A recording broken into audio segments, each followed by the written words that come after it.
Oke, saat pertama kali saya baca novel Siti Nurbaya, saya tuh kaget banget ya, karena saya nggak menyangka bahwa ternyata hal yang selama ini diributin sama orang, yaitu tentang kawin paksa, itu mungkin bisa dibilang hal yang sangat kecil gitu dibanding permasalahan atau apa yang pengen diungkapkan sama Marah Rusli dalam bukunya. Saya melihat di sini Marah Rusli sangat keras sekali, sangat pahit sekali menentang adatnya sendiri gitu. Kemudian saya mulai membaca tentang Marah Rusli, ternyata itu memang berdasarkan kisah hidupnya dia sendiri gitu. Bahwa dia memang jatuh cinta dengan perempuan lain, bukan perempuan Padang, tapi bapaknya nggak setuju dan dia mau dijodohkan sama perempuan yang bukan satu adat saja, tapi memang punya kedudukan yang tinggi. Kemudian Marah Rusli tetap menikahi perempuan yang dia cintai itu, tapi akibatnya adalah beliau harus diusir dari keluarganya sendiri, dan bahkan saya nggak tahu ya apakah dia kemudian pernah kembali ke Padang lagi. Beberapa saat kemudian saya mulai baca-baca beberapa artikel atau mencari-cari gitu tentang Marah Rusli, dan saya menemukan bahwa ada buku yang lebih keras lagi dari Siti Nurbaya, dan itu bikin saya penasaran banget. Siti Nurbaya itu udah keras banget loh, itu udah sangat menonjok gitu, omongan-omongan Marah Rusli itu udah sangat menonjok gitu. Nah sekarang ternyata ada buku yang lebih keras daripada Siti Nurbaya. Buku itu adalah Anak dan Kemenakan. Selamat siang semua, selamat datang di kelas buku. Nama saya Ria dan kali ini saya akan membahas buku Anak dan Kemenakan karya Marah Rusli. Oke, kisah ini dimulai dengan berkumpulnya orang-orang di pelabuhan gitu. Mereka semua pengen menyambut kembali seorang, ya bisa dibilang warga kota Padang yang sangat mereka banggakan. Namanya adalah Muhammad Yatim gitu. Wah, itu penyambutannya sangat meriah. Semua orang datang di sana gitu. Bisa dibilang sampai kepala polisi datang, kepala bangsa Keling. Bangsa Keling itu bangsa India, dulu disebutnya bangsa Keling di kita ya. Pokoknya semua orang hadir di situ. Bisa dibilang ini bukan sesuatu yang mengejutkan, karena Muhammad Yatim ini bukan hanya seorang anak pribumi di situ, tapi dia juga kepala pengadilan tinggi gitu. Jadi si Muhammad Yatim ini seorang pemuda yang sangat brilian. Dia telah menyelesaikan sarjananya di Batavia, tapi kemudian dia langsung mendapatkan beasiswa ke negeri Belanda, dan kemudian dia melanjutkan studinya di sana sampai mendapat gelar doktor, dan dia pulang lagi. Setelah dia lulus, dia langsung diangkat sebagai kepala pengadilan tinggi di kota Padang. Tentu saja yang nyambut bukan hanya keluarganya yang emang pengen nyambut anaknya pulang atau teman-temannya gitu, tapi juga semua orang menyambut. Yang disambut ini adalah kepala pengadilan tinggi. Oke, kita mulai dari keluarga Sultan Alamsyah. Jadi Sultan Alamsyah ini adalah bapaknya dari Muhammad Yatim. Muhammad Yatim ini adalah anak satu-satunya.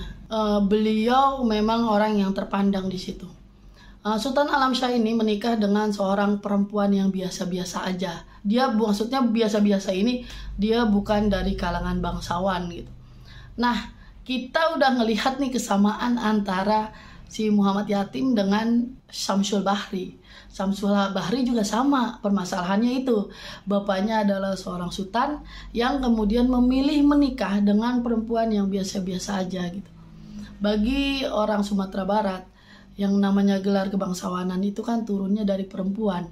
Itu artinya anak-anak dia itu tidak mendapatkan gelar bangsawan gitu kan. Dan yang jadi masalah juga adalah sebenarnya seorang laki-laki yang memiliki gelar bangsawan, dia bisa menikah dengan perempuan bangsawan manapun gitu, bahkan lebih gampang karena perempuan bangsawan pasti pengennya menikah dengan laki-laki bangsawan. Apalagi sistem di sana adalah laki-laki kan yang dibiayai, dibeli gitulah. Jadi bisa dibilang sayang banget untuk seorang sultan menikah dengan perempuan biasa gitu kan. Tapi si Sultan Alamsyah ini tidak lupa dengan kewajiban dia gitu. Karena menurut adat, dan ini tidak mengejutkan bagi saya karena saya sudah baca Siti Nurbaya dan itu udah dibahas banyak di Siti Nurbaya ya, bahwa sebetulnya seorang laki-laki itu dia tidak bertanggung jawab pada anaknya gitu. Anaknya itu bukan tanggung jawab dia, karena anaknya itu adalah tanggung jawab dari pamannya gitu. Jadi dari saudara laki-laki ibunya si anak itu yang bertanggung jawab. Jadi tanggung jawab laki-laki itu bukan kepada anaknya sendiri, tapi kepada keponakannya yang saudara perempuannya dia gitu. Nah, kalau dalam Siti Nurbaya itu kan permasalahannya adalah bapaknya Syamsul Bahri itu membiayai anaknya sendiri yaitu Syamsul Bahri, tapi dia tidak membiayai keponakannya, walaupun itu karena orang tua keponakannya tidak mau gitu kan, tidak mau dibiayai karena menurut mereka kan anak saya tuh udah bangsawan, buat apa dia sekolah, nanti dia pasti dapat jodoh yang baik gitu kan, dia pasti jadi dapat jodoh yang seorang laki-laki terhormat, jadi buat apa anak saya sekolah gitu. Makanya kemudian bapaknya Syamsul Bahri tidak membiayai keponakannya. Kalau di sini dia tetap membiayai gitu keponakannya. Nama keponakannya itu adalah Putih Bidasari. Nah, yang lucunya di sini adalah jadi si Sultan Alamsyah ini membiayai Putih Bidasari, keponakannya. Itu karena kewajibannya dia kan. Dia sebagai paman dari Putih Bidasari itu. Jadi yang lucu adalah di sini dia itu gimana ya? Dia itu membiayai anaknya sendiri yaitu Muhammad Yatim karena dia ingin menjodohkan anaknya itu kepada Putih Bidasari gitu. Jadi dia pengen Putih Bidasari itu nantinya akan mendapatkan suami yang ya bukan kaleng-kaleng lah gitu kan. Dan bagi saya itu aneh gitu. Jadi seorang bapak membiayai anaknya bukan karena dia pengen anaknya maju, tapi dia pengen keponakannya mendapatkan laki-laki yang terbaik gitu. Jadi beratnya ke keponakan gitu. Tapi pada intinya keluarga ini sebenarnya baik-baik aja gitu. Putih Bidasari sama Muhammad Yatim itu sudah berteman sejak kecil gitu. Dan mereka sendiri memang sudah saling suka dan mereka juga sudah menerima bahwa suatu saat nanti mereka akan dinikahkan. Jadi bisa dibilang di sini nggak ada konflik sama sekali ya di antara mereka berdua. Persahabatan mereka tuh sangat dekat gitu. Jadi mereka tuh kayak 4 serangkai. Jadi yang pertama ada Putih Bidasari, ada yang kedua adalah Muhammad Yatim. Nah yang ketiga ini perempuan namanya Siti Nurmala. Bapaknya Siti Nurmala namanya Baginda Mais. Nah kalau di Siti Nurbaya itu kita tahu ada tokoh namanya Datuk Maringgi. Nah di sini Baginda Mais itu seperti Datuk Maringgi. Tapi berbedanya adalah di Siti Nurbaya itu bisa dibilang tokohnya hitam putih ya. Datuk Maringgi itu jahat banget, pelit banget gitu kan. Kalau di sini nggak seperti itu. Semua tokoh di sini abu-abu gitu. Nah di sini Baginda Mais ini orang yang sangat baik hati gitu. Dia kaya raya, dia orang terkaya di Padang. Kemudian dia juga baik hati, dia suka nolong orang gitu dan segala macam. Satu yang bisa dibilang kelemahannya dia adalah dia itu orang yang tidak mau menjadi nomor 2 gitu. Itulah. Jadi dia pengen apapun yang didapatkan dirinya atau keluarganya itu harus yang terbaik. Sebenarnya si Siti Nurmala ini dia itu sudah punya pacar. Nah pacar ini adalah dari golongan mereka juga gitu. Jadi empat sekawan ini kemudian saling pacaran gitu loh, saling suka gitu. Muhammad Yatim dengan Putih Bidasari. Nah kemudian Siti Nurmala dengan seorang pemuda yang namanya Dr. Aziz gitu. Dr. Aziz itu seorang dokter. Orang tuanya Siti Nurmala ya seneng banget ya anaknya terus kemudian berhubungan dengan seorang dokter gitu kan. Tapi itu sebelum Muhammad Yatim balik. Begitu Muhammad Yatim datang, Nah, si dokter Aziz ini yang tadinya bagaikan mutiara tiba-tiba berubah jadi emas gitu kan. Nah, karena udah ada berlian yang baru gitu, yaitu Muhammad Yatim. Nah, kemudian si orang tuanya Siti Nurmala itu pengen menjodohkan anaknya ke Muhammad Yatim gitu. Sementara anaknya kan udah punya pacar, udah punya kekasih. Dan Muhammad Yatim sendiri pun udah mau menikah nih sama si Putih Bidasari. Baginda Mais itu berusaha sebagaimanapun caranya supaya dia bisa menjodohkan anaknya dengan si Muhammad Yatim ini gitu. Dia mulai mendekati keluarga dari Putih Bidasari gitu. Putih Bidasari itu anak dari Sultan Baheran. Sultan Baheran ini adalah orang yang sangat tinggi kedudukan kebangsawanannya. Suami istri adalah bangsawan, tapi dia juga sangat miskin. Tapi biar miskin pun dia nggak terlalu masalah gitu, karena dia dengan kedudukan tingginya menganggap bahwa pasti orang-orang akan membantu saya gitu, karena orang-orang menghormati saya gitu. Nah, bayangin ini ada bangsawan miskin dideketin sama, bukan cuma miskin ya, males juga gitu, dideketin sama saudagar terkaya di kampung tersebut gitu. Jadi sebenarnya permasalahan mereka itu seperti ini gitu. Cuma sama dengan Siti Nurbaya, kita akan berhadapan dengan banyak cerita-cerita lain, cerita-cerita kecil di antara mereka yang semuanya itu miris. Semuanya itu adalah bentuk protes sengitnya Marah Rusli terhadap adatnya sendiri. Saya melihat bahwa Marah Rusli memang lebih sengit ya di sini bicara mengenai permasalahan-permasalahan adatnya gitu. Di sini dia hal yang paling berat yang dia pengen omongin adalah betapa tingginya kebangsawanan seseorang itu gitu. Bahkan sampai seorang laki-laki yang bangsawan itu direbutin sama perempuan-perempuan bangsawan, karena yang mencari kan yang perempuan, yang memberikan uang mahar, bukan uang mahar sih, uang jemputan dan segala macam itu kan perempuannya ya gitu. Sehingga laki-laki itu bisa minta apaan aja gitu. Dia bisa minta kendaraan, dia bisa minta misalnya kalau saya dijemput, kalau begitu saya minta kendaraannya misalnya ya zaman dulu kan kayak delman gitu, kudanya 2 gitu misalnya, itu kan harganya juga berapa dengan size-nya dengan supirnya lah gitu.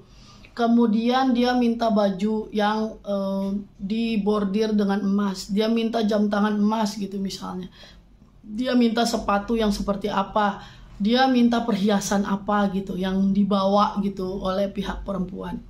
Walaupun laki-laki itu pengangguran, tidak ada tidak punya kedudukan apa-apa gitu. Dan bagi laki-laki itu enak banget gitu, dia tuh dijemput sama perempuan. Bahkan setelah dia sudah menikah dengan perempuan itu, dia akan menjadi raja di rumah tangganya sendiri. Perempuannya lah yang mengurusi dia gitu. Itu pun tidak cukup hanya satu gitu. Misalnya dia sudah punya nih istri 1 gitu, tapi bila ada perempuan lain jemput dia bisa aja mau gitu. Karena bagi bangsawan itu punya banyak istri itu bagus gitu.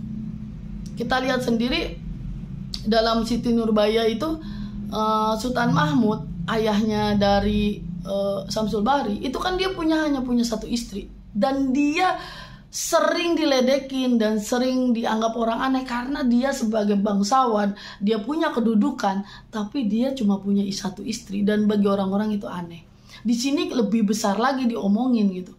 Bayangkan kalau misalnya dia dijemput oleh 4 perempuan, 4-4-nya bangsawan, 4-4-nya kaya raya gitu.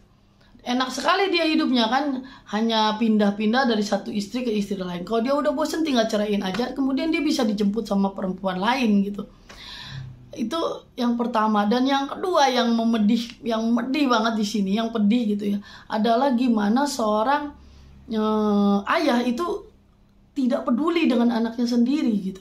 Dia lebih peduli kepada keponakannya, dia biayai keponakannya, keponakan yang perempuan, segala macam. Tapi anaknya sendiri tidak dipedulikan. Anaknya sendiri akan dibiayai oleh paman dari anak itu gitu. Jadi para laki itu menganggap bahwa itu bukan urusan saya. Apalagi kalau anaknya itu laki-laki, biarin aja terserah pamannya. Ya kalau pamannya mampu, kalau pamannya tidak mampu ya udah. Bahkan di sini ada cerita tentang Marah Udin. Jadi Marah itu adalah gelar ya. Jadi Marah Udin ini disia-siakan oleh bapaknya sendiri gitu. Saking bapaknya itu lebih memperhatikan keponakannya gitu. Jadi Marah Udin ini ibunya sudah meninggal. Ketika seorang anak ibunya sudah meninggal, dianggap kayak tidak punya apa-apa lagi karena apa-apa kan dari ibunya. Kemudian ibunya meninggal dan tidak punya keluarga lagi karena ibunya itu bisa dibilang tidak memiliki keluarga. Kemudian si ibu meninggal, anak ini kan tinggal sama bapaknya sendiri kan. Harusnya kan bapaknya melakukan segala cara lah buat anaknya gitu. Untuk apa sih? Membesarkan anaknya, untuk mengasuh anaknya, memberikan pendidikan, tapi itu nggak terjadi. Jadi walaupun sampai seperti itu, tetap si tokoh ini dia terus-terusan hanya memperhatikan keponakannya. Semuanya, anaknya dianggap seperti pembantu. Bahkan sampai ada adegan keponakannya itu mukulin anaknya. Anaknya masih kecil ya. Keponakannya itu lebih dewasa lah. Ya mungkin seukuran SMA atau di atas itu, sementara anaknya masih SMP atau SD kelas 6 gitu. Itu digebugin. Itu tetap yang dibelain adalah keponakannya sendiri. Dia tidak peduli. Kemudian banyak cerita di sini adalah anak-anak dari para bangsawan ini yang kemudian kehilangan jejak ayahnya gitu. Saking seringnya laki-laki itu pindah-pindah perempuan. Bahkan mereka kan yang namanya dalam agama tetap menceraikan itu kan haknya laki-laki. Jadi misalnya dia udah bosan sama satu perempuan, kemudian dia ceraikan aja, dia tinggalkan aja. Dia nggak tahu atau dia nggak mau tahu bahwa perempuan yang ditinggalkannya itu dalam keadaan hamil. Dan kalaupun lahir, tetap bukan tanggung jawab dia, itu tetap tanggung jawab pamannya kan. Gitu. Jadi di sini banyak sekali keruwetan yang terjadi karena tokoh-tokohnya itu ternyata berhubungan gitu. Ternyata dia tuh sebenarnya anak kasih ini, sebenarnya dia anak kasih ini gitu. Seperti itu ya. Saya sendiri kalau dibanding Siti Nurbaya lebih terkenal ya. Tapi saya lebih senang ini karena mungkin kisahnya lebih ngejelimet gitu. Dan kita di sini ada yang namanya kekuatan yang seimbang lah di sini. Kalau di Siti Nurbaya kita bisa melihat itu tidak seimbang.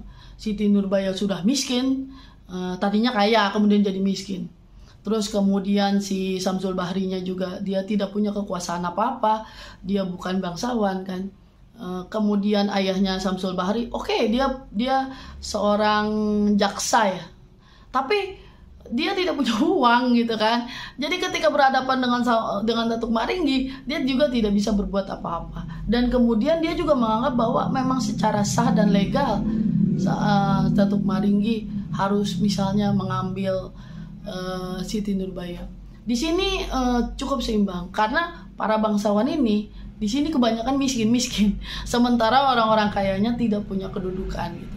Mungkin yang miris awal-awal adalah Dr. Aziz gitu. Dr. Aziz itu kan dia bukan bangsawan, dia dibilang kaya raya juga enggak gitu, walaupun dia punya kedudukan yang terhormat di masyarakat ya sebagai seorang dokter muda gitu. Tapi di sini dia agak kasihan gitu. Cuma 4 sahabat ini ternyata memang tidak terpisahkan gitu. Mereka bisa saling membantu untuk melawan para orang tua ini ya, yang mencoba untuk mengacak-acak kehidupan mereka gitu. Mereka mungkin udah punya rencana untuk masa depan, tiba-tiba diacak-acak oleh para bapak-bapak yang kolot, dan mereka ini udah dianggap sebagai mungkin generasi baru yang lebih modern, yang tidak terlalu terikat lagi dengan adat masa lalu gitu. Dan akhir kisahnya juga happy ending gitu. Walaupun bagi saya agak kurang serak juga gitu, karena happy endingnya tuh telak banget gitu. Jadi menurut saya ini wishful thinking banget gitu ngelihat bagaimana kekuasaan, bagaimana intrik-intrik yang dilakukan oleh orang-orang tua ini gitu. Terus anak-anak muda ini ternyata mereka bisa untuk mengcounter itu semua gitu. Oke, sampai di sini pembahasan buku kali ini. Kalau ada yang salah, ada yang perlu diperdebatkan, ada informasi baru yang saya tidak tahu, silakan tulis aja di kolom komentar di bawah ya. Akhir kalam, assalamualaikum warahmatullahi wabarakatuh.